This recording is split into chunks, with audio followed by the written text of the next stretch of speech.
អូនមិនដែរបងប្អូនអ្នកចិញ្ចឹមសត្វគ្នាយើងទាំងអស់គ្នានៅរដូវភ្លៀងនេះសម្រាប់ខ្ញុំដល់អត់តន់អីទេបងប្អូនទាខ្ញុំនៅមានសុខភាពល្អឡើយអ្នកចិញ្ចឹមសត្វមានអីសុបាយចិត្តជាងឃើញទាមានសុខភាពល្អទេបងប្អូនឃើញទេទាមានសុខភាពល្អឲ្យតែពេលយើងដាក់បាយដាក់អីមកគឺវាស៊ីហ្មងបងប្អូនវារត់មកស៊ីហ្មងអញ្ចឹងបងប្អូន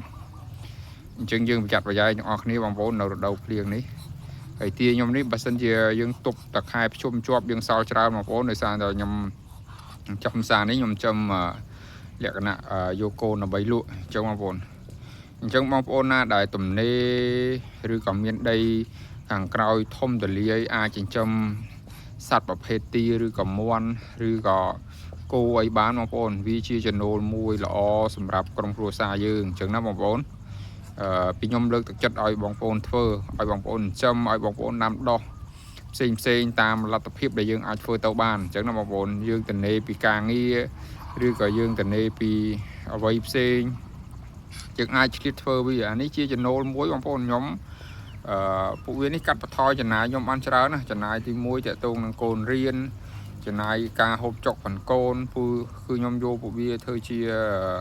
ចំណាយព្រោះអីវាមិនបានជារៀងរាល់ថ្ងៃទេប៉ុន្តែយើងរាល់ខែវាផ្ដល់ឲ្យយើងតិចតក់រហូតអញ្ចឹងណាបងប្អូនមិនគួរ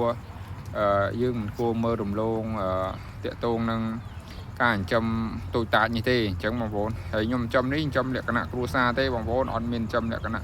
ធំទេព្រោះខ្ញុំអត់មានពេលច្រើនសម្រាប់មើលវាទេខ្ញុំមានតែឆ្លៀតពេលល្ងាចតិចតួចទេហើយការចិញ្ចឹមនេះខ្ញុំចំណាយពេលព្រឹកកន្លះម៉ោងហើយថ្ងៃកន្លះល្ងាចកន្លះម៉ោងបងប្អូនហើយពេលថ្ងៃហ្នឹង1ម៉ោងពេលថ្ងៃដោយសារពេលថ្ងៃខ្ញុំត្រូវការកច្រាំចំណីត្រូវការហាន់ចំណីត្រូវការកិនចំណីឲ្យពួកវាបងប្អូនដោយសារតែខ្ញុំបបរឲ្យពួកវាអញ្ចឹងទៅមួយឆ្នាំអញ្ចឹងទៅខ្ញុំឲ្យវាស៊ីព្រឹកល្ងាចអញ្ចឹងបងប្អូនខ្ញុំឲ្យវាស៊ីព្រឹកល្ងាចអញ្ចឹងហើយខ្ញុំសល់ពេលខ្ញុំត្រូវការធ្វើរបររ៉ូស៊ីអីផងខ្ញុំផ្សេងទៀតអានេះវាគ្រាន់តែជាផ្នែកមួយដែលខ្ញុំសល់ពេលហើយខ្ញុំធ្វើវា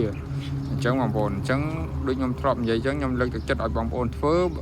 កុំឲ្យបងប្អូនទុកពេលទំនេរចោលនៅពេលដែលយើងទុកពេលទំនេរចោលវាខាតបង់ពេលវេលាយើងច្រើនបើសិនតែយើងដាក់ចិញ្ចឹមពួកវាចោលទៅវាជារឿងដែលល្អដែរទីខ្ញុំវារោពងអស់ហើយបងប្អូនហើយរោពងអស់ហើយទីខ្ញុំនេះរោពងអស់ហើយគាត់ថាពងរងថ្ងៃនេះដូចជាបាន3-4សបុកហើយ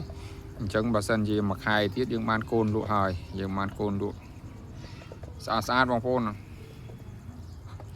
អញ្ចឹងបងប្អូនកុំមើលរំលងកសិកម្មតកតងនឹងការចិញ្ចឹមនេះបងប្អូនណាកុំមើលរំលងបើបងប្អូនអាចឆ្លៀតធ្វើបានក៏បងប្អូនឆ្លៀតធ្វើ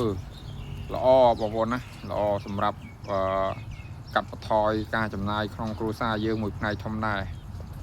អរគុណច្រើនបងប្អូនខ្ញុំមានប៉ុណ្ណឹងហើយបើបងប្អូនមានចម្ងល់តកតងនឹងការចិញ្ចឹមតកតងនឹងការមើលថែអីផ្សេងបងប្អូនអាចសួរបានហើយបើសិនជាបងប្អូនស្រឡាញ់វីដេអូការចែកចំណេញរបស់ខ្ញុំកុំភ្លេចជួយ Subscribe Channel ខ្ញុំម្នាក់មួយផងដើម្បីទទួលបានវីដេអូផ្សេងដែលខ្ញុំនឹងធ្វើការចែកចំណេញនៅបទពិសោធន៍នៅចំណេះដឹងដែលខ្ញុំមានទៅកាន់បងប្អូនអរគុណច្រើនបងប្អូន